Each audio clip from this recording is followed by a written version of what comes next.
Slepetnomics ini apa sih sebenarnya, Prof? Iya, menarik ya. Tadi kita sudah dengar ulang dari apa namanya tadi YouTube tadi tentang selepet ini. Ini adalah sarung ya, yang kalau hari-hari kalangan santri kan memakai sarung gitu. Kemudian itu rupanya waktu-waktu tertentu itu bisa dijadikan apa selepet itu. Nah, jadi selepet nomik ini ada pengamat ekonomi. Dia bilang ini norak katanya. Tapi yang menyambut dan apa namanya mendukung adanya istilah baru ini juga lumayan ya. Saya kira sikap yang menyatakan norak pun sebenarnya mirip ini di dalam dunia ilmu ekonomi. Jadi baik dari dunia ilmu ekonomi maupun dunia musik mungkin ya. Saya mulai yang musik dulu dong. Itu kan dulu dangdut itu kan dianggap sebagai norak juga, deso, norak gitu kan. Tapi ketika Rhoma Irama mengkombinasikannya ya, eh, yang berbasis local wisdom, kemudian kombinasi dengan yang India maupun Timur Tengah dan rock gitu. Kemudian kan sekarang saya kira dunia bahkan dia disebutnya sebagai King of the Dangdut gitu ya, dan memperoleh eh, guru besar kehormatan dari sebuah universitas di Amerika. Jadi itu yang dangdut ya. Di dalam dunia ekonomi seringkali kan terjebak juga yang dianggap mimpi para ekonom, kan mungkin masyarakat banyak itu kan apa yang dipikirkan oleh orang-orang Barat gitu ya. Jadi ada Western bias terhadap pemikiran ekonomi pun. Sehingga yang berpikiran lokal, berpikiran keluar dari perspektif Western eh, paradigm itu dianggap norak mungkin. Nah, saya kebetulan sudah 20 tahun terakhir lebih ya, itu memberikan perspektif yang komparatif tentang apa yang disebut dengan liberalisme kapitalisme, kemudian apa yang disebut dengan strukturalisme, dan yang sangat baru di Indonesia dan mungkin satu-satunya yang disampaikan adalah soal yang keluar dari mainstream tadi, yang saya sebut sebagai heterodox. Gitu. Jadi selepetnomik itu adalah heterodox paradigm yang keluar dari mainstream menurut saya. Nah, jadi karena dia berbasis seperti misalnya suksesnya Jepang, sukses story Jepang itu kan juga menyeruak ya dan mengagetkan bagi mainstream ekonomi baik yang liberal maupun yang strukturalis. Ya. Strukturalis itu maksudnya sosialis baik yang sosialisme Eropa maupun yang komunis. Gitu. Nah, sampai disertasi dari apa Stanford itu tahun 72 sampai 8 tahun untuk disertasi dan baru diterbitkan tahun 82 dari Charles Johnson yang menggambarkan tentang bagaimana Jepang keluar dari perspektif liberalisme, sosialisme, demokrasi ala Eropa, apalagi dengan komunis. Nah, karena apa? Karena Jepang berhasil mengawinkan tradisi positif dan agama mereka dengan industrialisasi yang spektakuler dicapai mereka sejak tahun 80 sampai 90 dan seterusnya.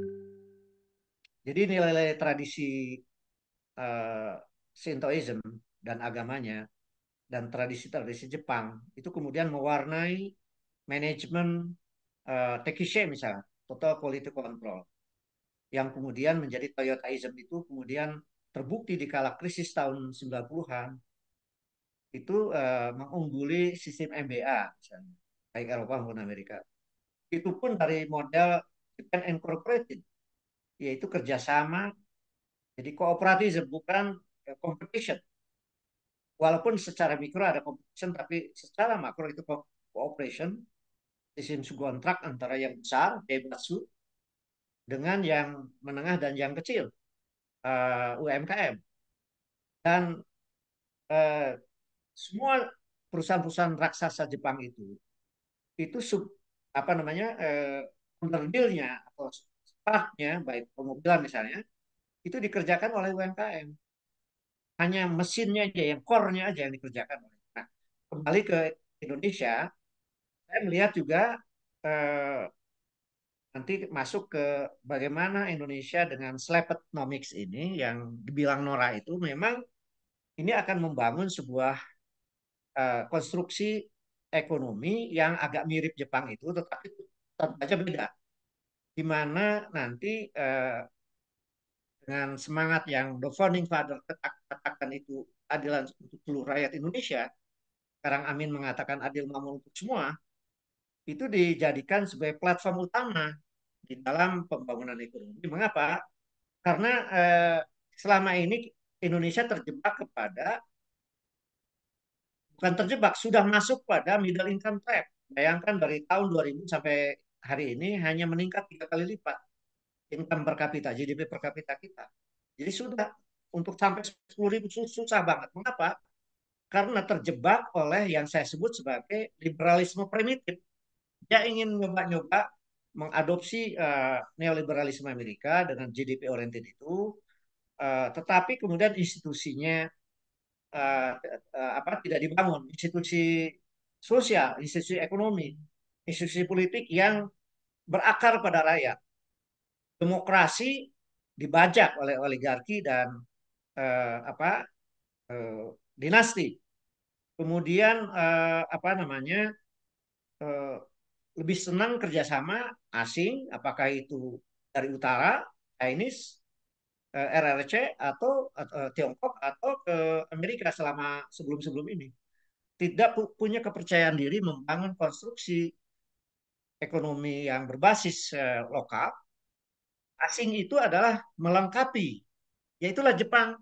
Jepang itu tidak, dia mengambil yang positif dari apakah itu liberalisme sehingga mekanisme pasar juga jalan, apakah itu sosialisme yang peranan negara yang kuat.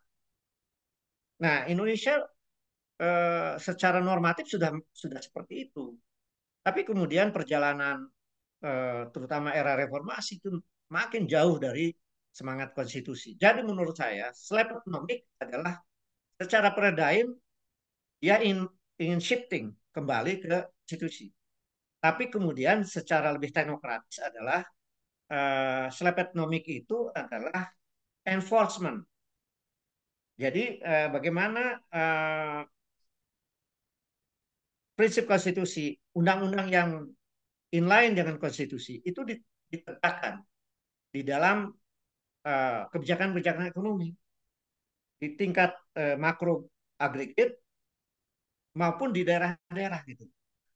Yang sekarang terjadi kan apa namanya, semuanya ingin mengacu di dalam musrembang itu kan ingin pertumbuhan ekonomi tinggi at all cost, sampai budaya dan agama itu ditanya tuh Kementerian Agama, Kementerian berapa sumbangannya terhadap PDB, sehingga kemudian dimaterialisasi di apa di agama misalnya haji gitu kan, itu oh sekian sumbangan dari haji, lalu pertumbuhannya sekian, lalu kebudayaan juga yang bisa dikomersialkan. Jadi terbalik. Padahal mengapa Jepang sejak tahun 90 pas kedikjayaan Amerika di berbagai industri? Itu karena dia berbasis local wisdom, local genius, nilai tradisi positif, konsensus misalnya di dalam politik, bukan konfliktual yang nggak habis-habisnya.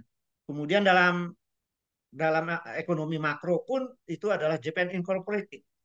Jadi kerjasama, kooperatisme, walaupun competition didorong uh, di tingkat mikro. Gitu. Nah, jadi itu menurut saya kita harus juga memberikan perspektif yang akademis. Mengapa slepetomik ini menjadi sangat penting jika apa namanya visi adil makmur untuk semua ini dilaksanakan, dan ini tidak ada yang di exclude, nggak ada.